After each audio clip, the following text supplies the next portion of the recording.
The iron door slammed shut with a sound that no woman of breeding should ever have to hear, and on the other side of it stood the man who had sworn before God and the crown to protect her. He did not look back. He did not flinch.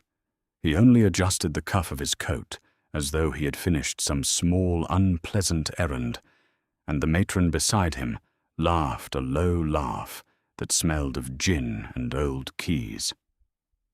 Inside the cell, the Duchess of Marrowfen pressed her palm to the cold stone and felt the diamond of her wedding band scrape against the wall, and she understood, with a clarity sharper than any blade, that her husband hadn't brought her to this place to be cured.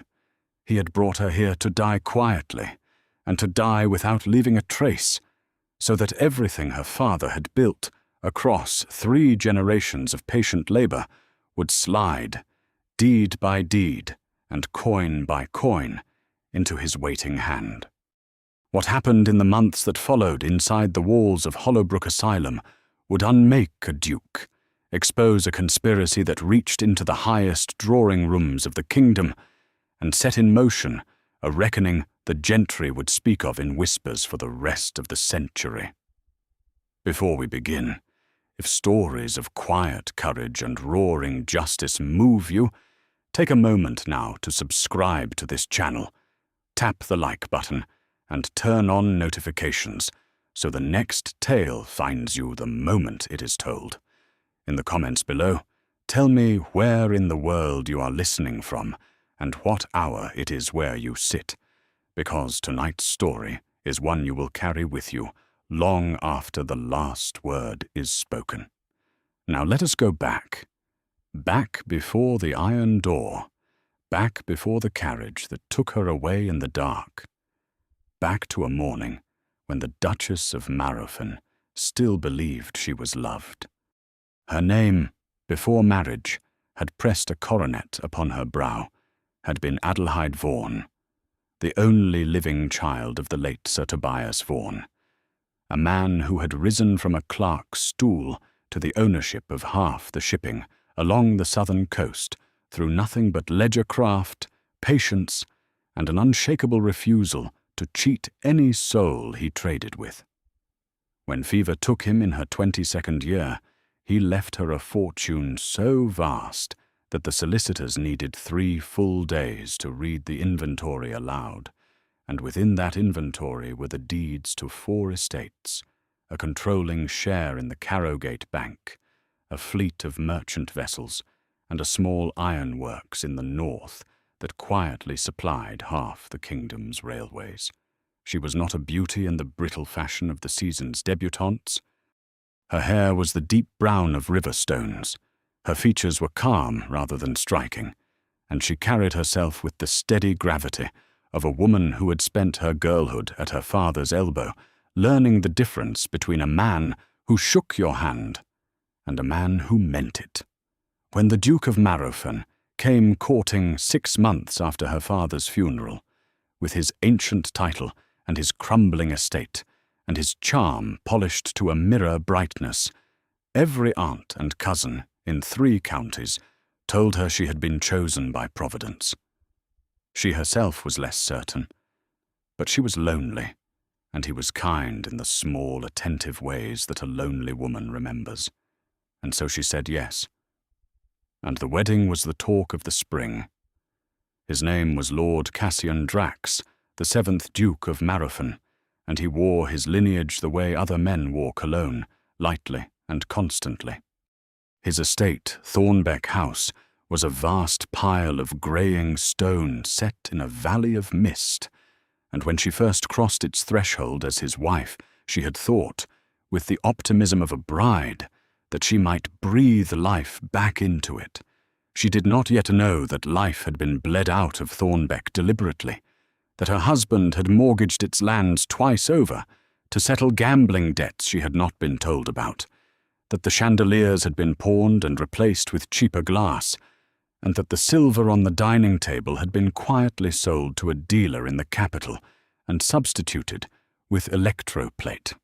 She did not know, on her wedding night, that the only thing in the house that was not in danger of being seized by creditors was herself, and her fortune, and the signature she had not yet been asked to give.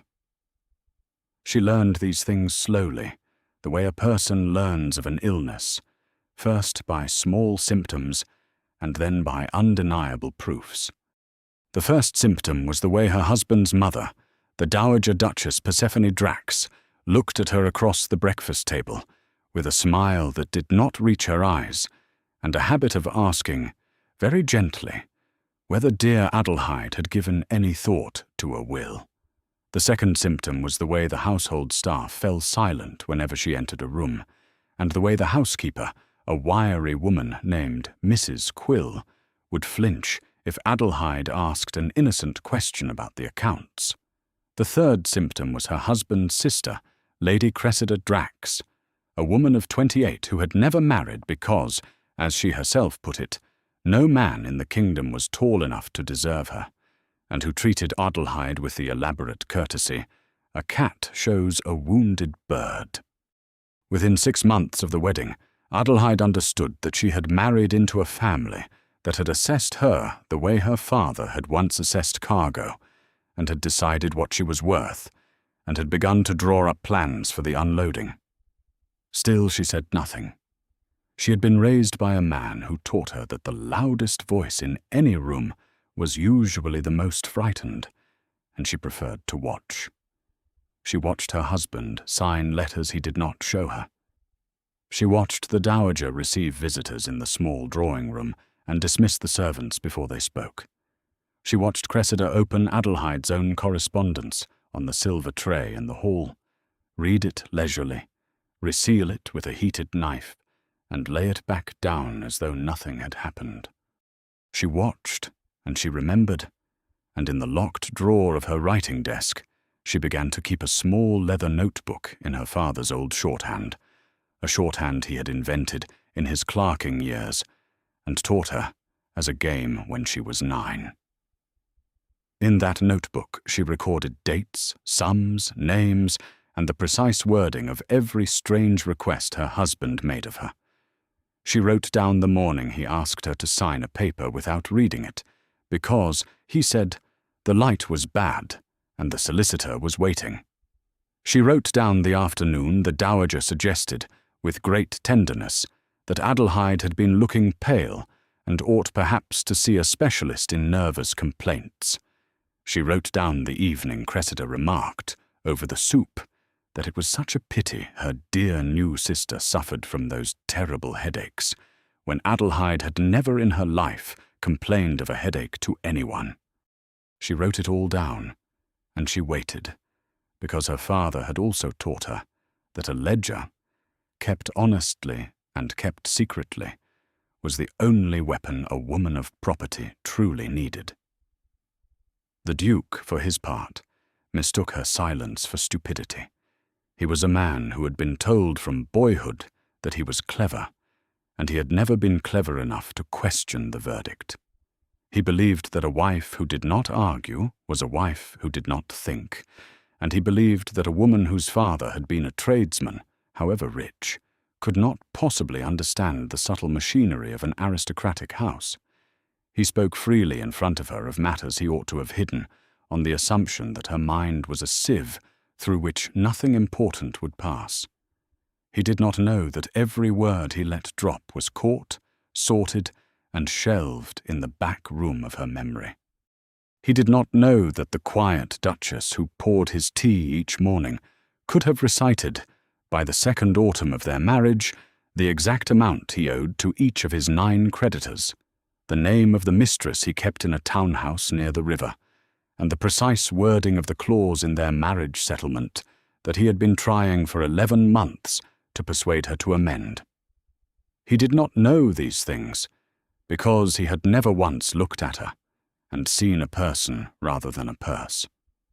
The first open cruelty came on a wet afternoon in the 3rd year of the marriage, when Adelheid, walking past the library, heard her husband and his mother speaking inside in voices not meant for her ears. She paused, because she had learned to pause, and she rested her shoulder against the panel of the door, and she listened. Her husband was saying that the girl, by which he meant his wife, had grown suspicious. The dowager was saying that suspicion in a woman was the first symptom of hysteria, and that hysteria, properly documented by a sympathetic physician, could justify a great many useful arrangements. Her husband laughed, the short laugh of a man who is relieved to be told what he already wanted to hear, and asked whether the physician in question had been sounded out. The dowager replied that Dr. Merrin had been most accommodating, that for a sum he would sign anything, and that Hollowbrook Asylum, which his cousin Matron Brack ran like a private kingdom in the marshes, would receive any patient delivered in the night without inconvenient questions. Adelheid did not move. She did not breathe. She stood with her cheek against the cold wood of the door, and she felt her whole life rearrange itself into a single sharp shape, the shape of a trap that had been built for her with great care over a long time. She heard her husband ask how soon. She heard her mother-in-law answer that there was no hurry, that haste would attract notice, that the thing must be done after a public episode, something witnessed, something Cressida could weep over in front of the right people. She heard them agree, in the easy tones of two people planning a dinner, that the public episode would have to be arranged.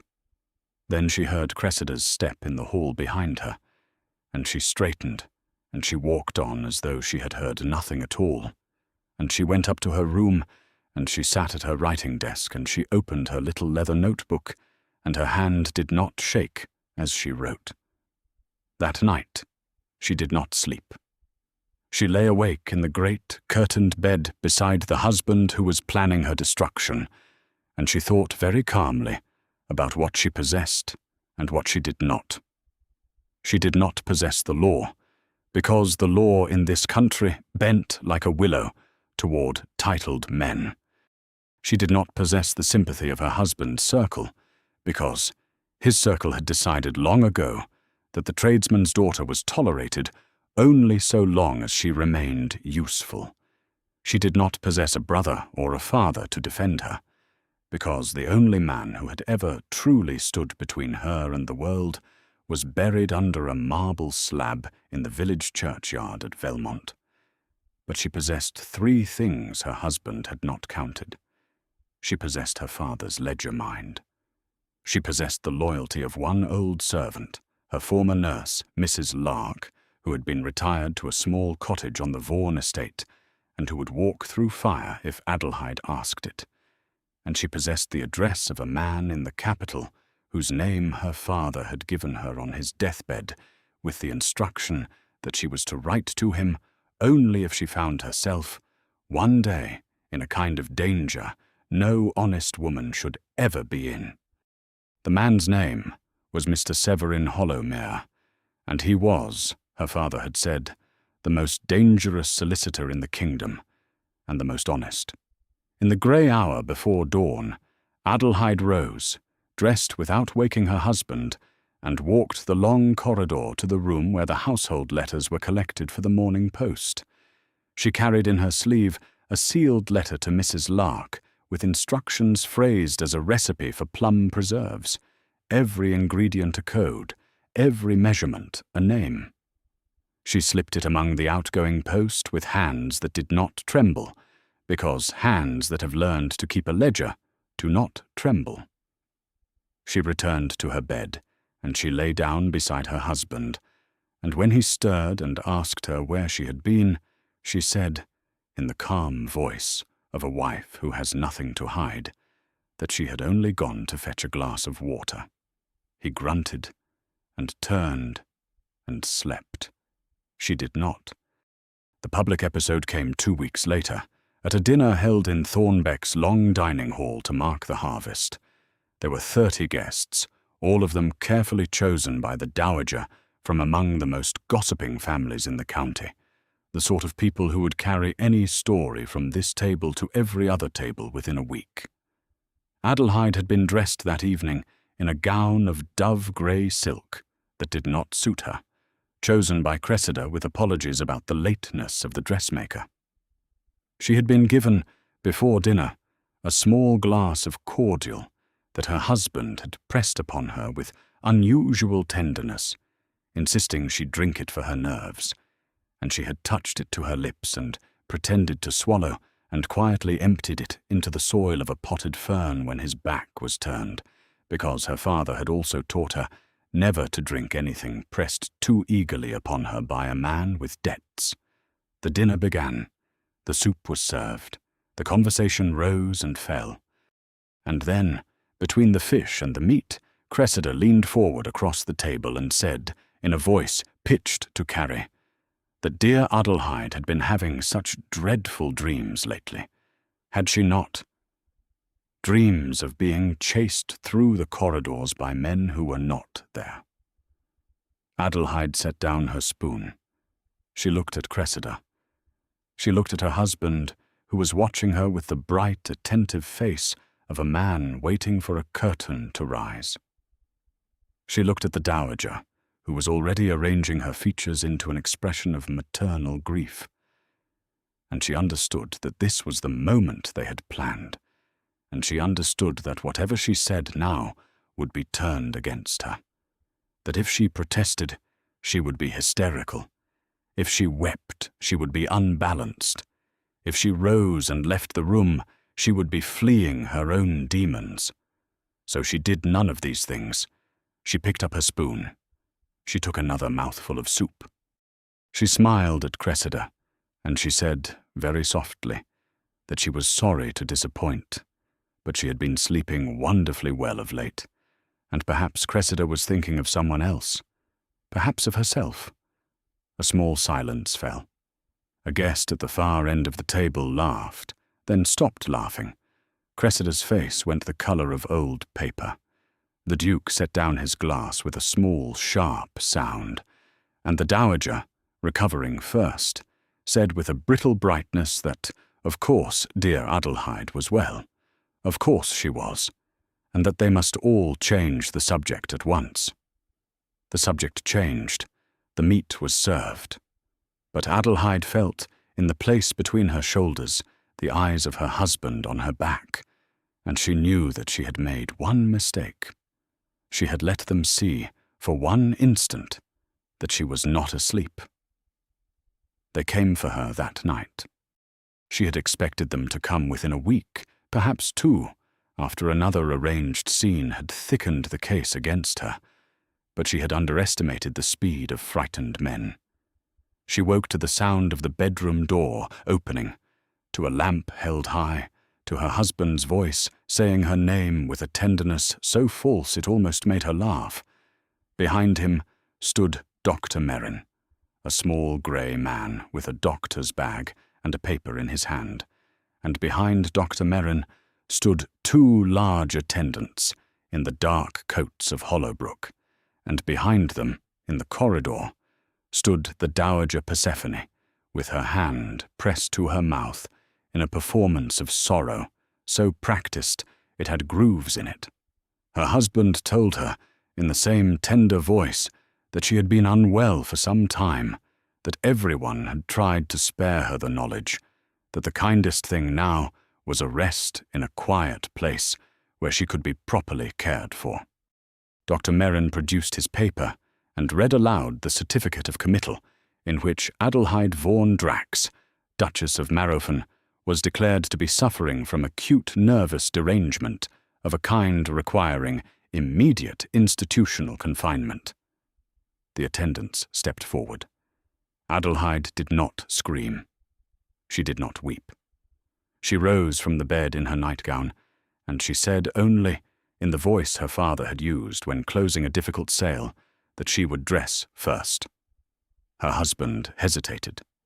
Then he nodded. The attendants stepped back. The door was closed, with one of them on the other side. Adelheid went to her wardrobe. She dressed in her plainest travelling gown. She took from the locked drawer of her writing desk the little leather notebook in her father's shorthand, and she slipped it into the false bottom of her travelling case, which her father had also taught her to have made into every case she ever owned. She took her wedding ring off her finger and put it on again, because she wanted them to see it on her hand when they led her away, because one day she intended to lay that ring on a table in front of a magistrate and tell him how it had been profaned. Then she opened the door and walked out, between the two attendants, past her husband, past the dowager with her false tears, down the great staircase of Thornbeck House, and out into the dark courtyard where a closed carriage waited with its lamps shrouded. She did not look back at the house. She had already said goodbye to it in her mind. The journey to Hollowbrook took the rest of the night and most of the next day. The asylum stood on a strip of half-drained marshland 100 miles north of Thornbeck, a low brick building the colour of dried blood, surrounded by a wall too high to climb and a moat of brown water that smelled of rot. Matron Brack received her in a small office that stank of tallow candles and unwashed linen. She was a heavy woman with a flat face and small, clever eyes, and she looked Adelheid up and down the way a butcher looks at a side of beef, calculating cuts. The Duke handed over a heavy purse and a sheaf of papers. The matron handed back a receipt. The whole transaction took less than 10 minutes. Then the Duke turned, without a word to his wife, and walked out, and the iron door closed behind him, and Adelheid was taken down a corridor, lined with cells from which came sounds she would later try, and fail, to forget. They put her in a cell on the women's wing, 8 feet by 10, with a barred window too high to see out of, and a straw pallet that moved when you touched it. They took a travelling case, but they did not search the false bottom, because Matron Brack believed that a duchess would carry her secrets in jewels and not in shorthand. They took her gown and gave her a coarse grey shift. They took her shoes and gave her none. They told her that she would be permitted no letters, no visitors, no books, and no spoken complaint, and that any attempt at any of these would be treated as a fresh symptom of her disease, and answered with the cold bath, the strait waistcoat, or the dark room, according to the matron's mood. Then they left her, and the door slammed, and she sat down on the straw pallet, and she folded her hands in her lap, and she began, very quietly, to count. She counted the bricks in the wall. She counted the bars in the window. She counted the footsteps of the attendant in the corridor outside, and from his pace and the interval between his returns, she calculated the length of the women's wing and the number of cells along it. She counted the drops of water that fell from somewhere above her into a puddle in the corner of the cell, and from their rhythm she calculated that there was a leak in the roof a story above, which meant there was an attic, which meant there was a way up. She counted the meals when they came. Thin gruel pushed through a slot in the door at intervals that were not regular, and from the intervals she calculated that the kitchen was understaffed, and the discipline of the place was lazier than its cruelty suggested. She did all this without moving her lips, without changing her face, because she had already decided that the first task of survival in this place was to be perceived as broken, and a woman who counts is a woman who is still whole. The days settled into a pattern. Matron Brack visited the cells each morning with a small ledger of her own, in which she recorded the behaviour of each patient with a tick or a cross. A tick meant another day of gruel and silence. A cross meant the cold bath, which was a stone trough in a tiled room into which patients were lowered, fully clothed, and held until their lips turned blue, or the strait waistcoat, which was a canvas garment with buckled sleeves that bound the arms across the chest until the shoulders ached past pain into numbness, or the dark room, which was a windowless closet at the end of the corridor where a patient might be left for a day or two, or as long as the matron forgot. Adelheid earned a tick every morning for 3 weeks. She did not speak. She did not weep. She ate the gruel. She sat with her hands folded. She let the matron stare at her and find nothing to punish. And in the long hours between the matron's visits, while the women on either side of her wailed and laughed and beat their fists against the walls, she began, with the patience of a woman who had once watched her father audit a year's accounts in a single weekend, to map the asylum in her mind. She learned, through the slot in her door, the names of the attendants. There were 6 of them, 4 men and 2 women, and of the 6 only one, a thin young woman named Tibby, ever spoke to a patient as though the patient were a person. Tibby had a child at home, a small girl with a bad leg, and she worked at Hollowbrook because the matron paid in coin and asked no questions about a young woman with a child and no husband. Adelheid learned this not by asking, because she did not yet speak, but by listening to Tibby murmur to herself as she swept the corridor, and by watching the way Tibby's hand shook when she pushed the gruel bowl through the slot, and by the small, soft sound Tibby made one evening when she thought no one was awake, a sound that was almost a prayer and almost a sob. On the 22nd night of her confinement, when Tibby came down the corridor with the last lamp, Adelheid spoke for the first time. She said, very quietly through the slot, that she knew about the child. Tibby froze. The lamp trembled in her hand. Adelheid said, in the same quiet voice, that she meant no harm by knowing, and that the child's leg could be mended by a surgeon in the capital, whose name she would write down if Tibby would bring her a scrap of paper and a stub of pencil, and that the surgeon's fee, which was beyond the reach of any attendant's wages, would be paid in full by a woman whose name Tibby would also learn in time, if Tibby was brave. Tibby did not answer. She walked on, but the next morning, when the gruel bowl came through the slot, there was a scrap of paper folded beneath it, and the stub of a pencil rolled in a corner of the bowl, and Adelheid knew that the first thread of her web had been spun.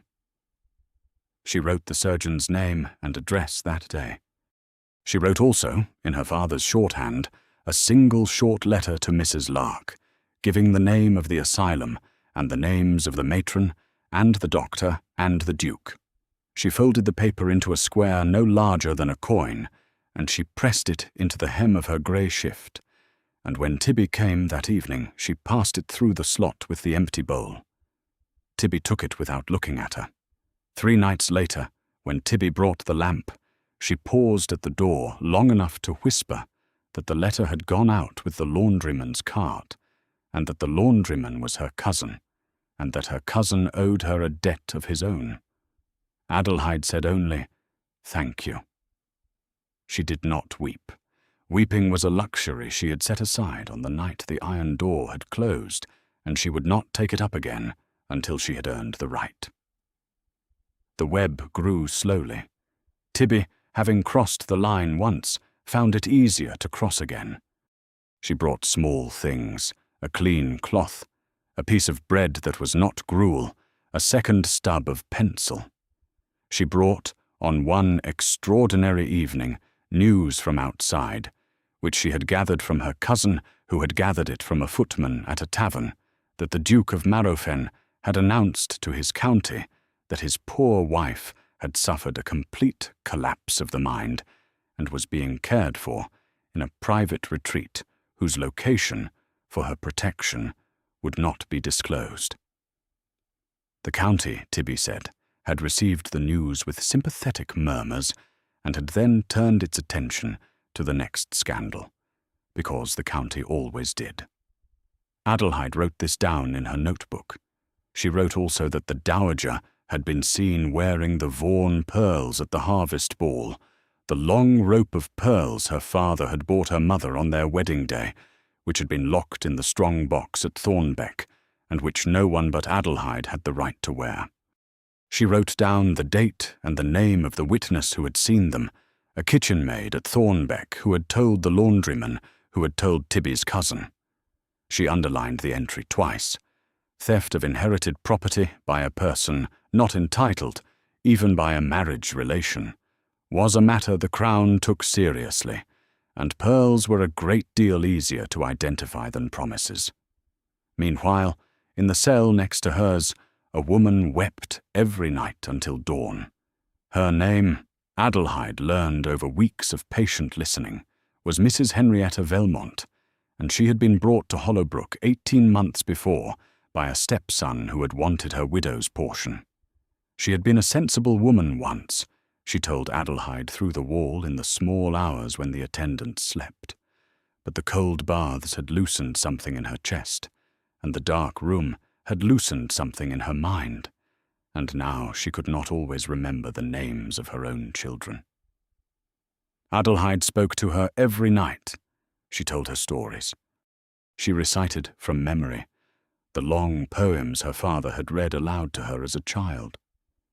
She gave Mrs. Velmont her own name, again and again, and the names of her children, and the name of the house she had been mistress of.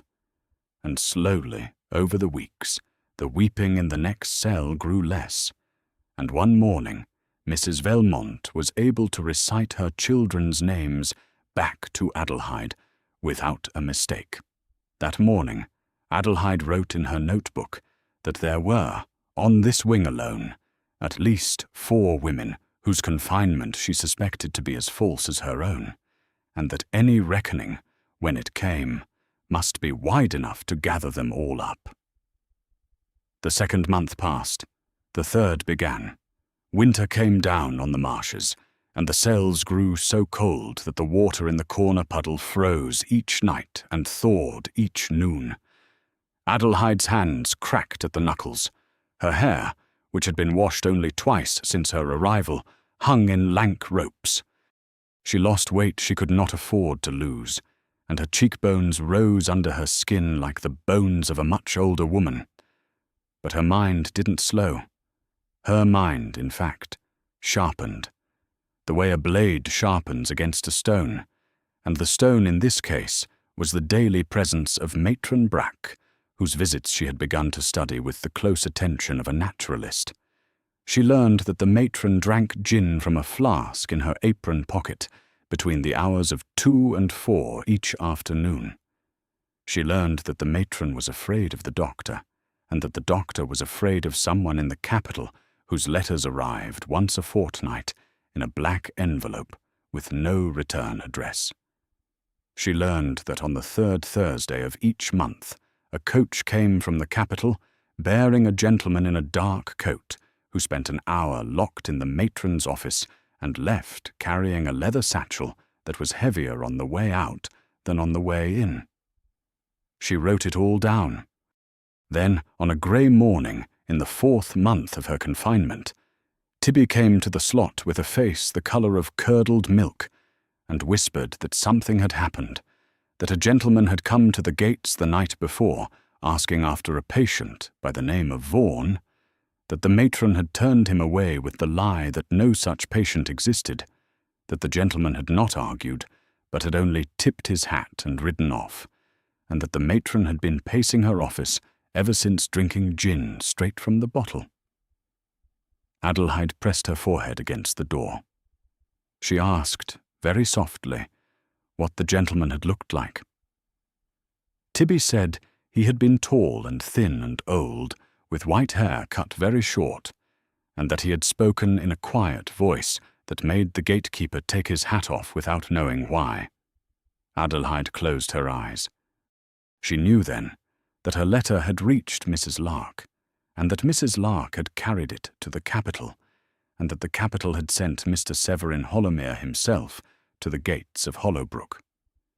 She knew, also, that Mr. Hollowmere, having been turned away once, would not be turned away twice, and that the matron's gin was the gin of a woman who had begun, at last, to be afraid. She told Tibby, very calmly, that the time had come for one more letter, and that this letter must go not by the laundryman, but by Tibby herself, on her next day off, to an address in the capital that Adelheid would now write down. Tibby nodded. Her hands were shaking, but her mouth was set. Adelheid wrote the address. She wrote also, beneath it, a single line that was not in shorthand, a line in plain English, addressed to Mr. Hollowmere, that read, "I am here, I am sane, I have kept the ledger. Come for me with the law and not without it." She folded the paper. She pressed it through the slot. Tibby took it, tucked it into her bodice, and walked away down the corridor without looking back. 3 days passed, then 4. On the 5th day, Tibby did not appear with the morning gruel. Another attendant came instead, a heavy, silent man named Croup, who pushed the bowl through the slot without a word and moved on. Adelheid felt the cold settle into her stomach. She told herself that Tibby might be ill, that Tibby might have been given other duties, that Tibby's absence meant nothing. She did not believe herself. On the 6th day, Croup came again. On the 7th, Matron Brack appeared at the slot in person, her flat face flushed with gin and triumph, and told Adelheid that the little attendant Tibby had been dismissed for theft, that a silver spoon had been found in her room, that she had been turned out into the snow with her crippled brat and would not be returning, and that any further letters Adelheid might think to send would be intercepted, burned, and answered with the cold bath. Then the matron laughed, and the slot snapped shut, and Adelheid sat down on the straw pallet, and for the first time since the iron door had closed, she allowed her hands to shake. She allowed them to shake for 1 minute by the count of her own breath. Then she stopped them. She told herself that Tibby had carried the letter before she was dismissed, or she had not. If she had, the law was already on its way. If she had not, then Adelheid would find another way, because she hadn't survived 4 months in this place to be undone by a silver spoon planted in a girl's room. She rose. She went to the window. She stood on tiptoe and pressed her face to the bars and looked out at the strip of grey sky and the black branches of a single bare tree at the edge of the moat, and she said aloud, in a voice steady enough to surprise her, that she was Adelheid Vaughan, daughter of Tobias Vaughan, and that she had not yet begun to fight. That night the dark room took her. 2 attendants came at the matron's order, opened the cell, and dragged her down the corridor by the arms. She did not resist, because resistance was what they wanted, and because the notebook in the hem of her shift would tear if she struggled. They threw her into the windowless closet at the end of the corridor and bolted the door, and the darkness that closed over her was so complete that within an hour she could not tell whether her eyes were open or shut. She sat with her back to the wall. She folded her hands. She began again to count. She counted the beats of her own heart. She counted the drips of water from the ceiling. She counted the names of every person who had wronged her, and the names of every person who had been kind, and she found that the second list was longer than she had expected, and that the discovery steadied her more than anything else could have done. She counted, in the dark, for what she later calculated to have been 31 hours. And in the 32nd hour she heard, very faintly, far away through the brick walls of Hollowbrook, a sound that did not belong in a marsh asylum at the edge of the world. She heard the sound of carriage wheels, many carriage wheels, coming fast along the causeway. She lifted her head.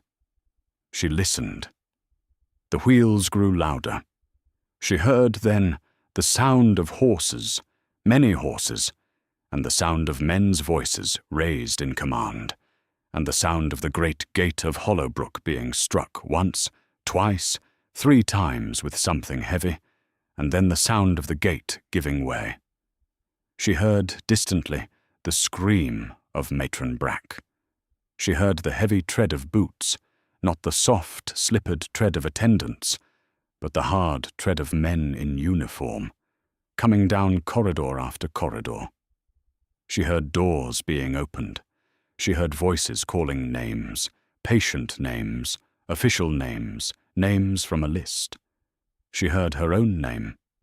She heard her own name called in a voice she did not at first recognize, a quiet voice that nevertheless carried the voice of an old man who had once promised her father that if his daughter ever wrote to him in a certain kind of trouble, he would come himself and would bring the law on his shoulders like a coat. She rose to her feet in the dark. She put her hand on the door of the closet. She waited. The boots came closer. The voice called her name again. The bolt on the outside of the door was thrown back, and the door swung open, and the light of a lantern struck her full in the face after 31 hours of absolute black, and she did not flinch.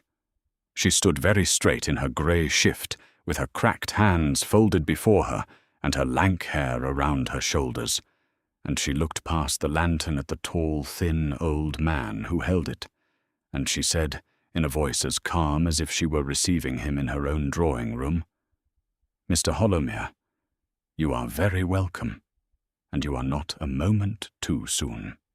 Behind him, in the corridor, stood 6 officers of the Crown in dark coats, and behind them stood a magistrate in his robes of office, and behind the magistrate stood Tibby, alive, with her chin lifted and her eyes bright, and behind Tibby, weeping silently with her hand pressed to her mouth, stood old Mrs. Lark in her travelling cloak, who had not seen her nursling in 3 years, and had ridden 2 days and 2 nights without sleep to be at this door when it opened.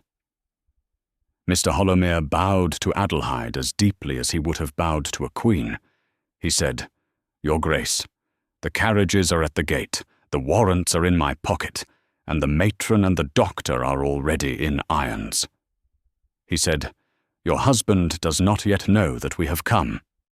He said, "If your Grace will permit, we will now proceed to undo, item by item, everything that has been done to you, and we will begin tonight, and we will not stop until every person who signed a false paper against you has signed a true confession in its place." Adelheid stepped out of the dark room. She walked past Mr. Hollowmere. She walked past the officers, who removed their hats as she passed. She walked down the corridor of the women's wing, and at each cell door she stopped, and she said through the slot the name of the woman inside, and she told her that help had come, and that she would not be left behind. At Mrs. Velmont's door she stopped longest. She said, "Henrietta, it is Adelheid. You are going home, and your children are waiting." From inside the cell came a sound that was not weeping and not laughter, but something older and deeper than either, and Adelheid pressed her palm flat against the door for one long moment before she walked on. At the end of the corridor she stopped. She turned. She looked back at the long row of doors, at the lanterns of the officers moving from cell to cell, at the figures of the women being brought out one by one into the light, and she said, to no one in particular and to everyone at once, that no door in this place was to be left locked tonight, and that every ledger in the matron's office was to be seized, and that the gentleman in the dark coat, who came on the 3rd Thursday of each month, was to be waited for and arrested when he arrived, because she had a great many questions for him about the black envelopes from the capital. Mr. Hollowmere, walking at her elbow, smiled for the first time in many years. He said very quietly that her father would have been proud. Adelheid did not answer. She walked on, out of the women's wing, through the matron's office where Brack sat, handcuffed and weeping into her gin, past Dr. Merrin who would not meet her eyes, across the courtyard where the carriages stood with their lamps lit and their horses steaming in the cold, and she stepped up into the first carriage, and she sat down on the leather seat. And only then, with the door closed, and the wheels beginning to turn, and the black walls of Hollowbrook falling away behind her at last, did she allow herself, for 1 minute by the count of her own breath, to weep.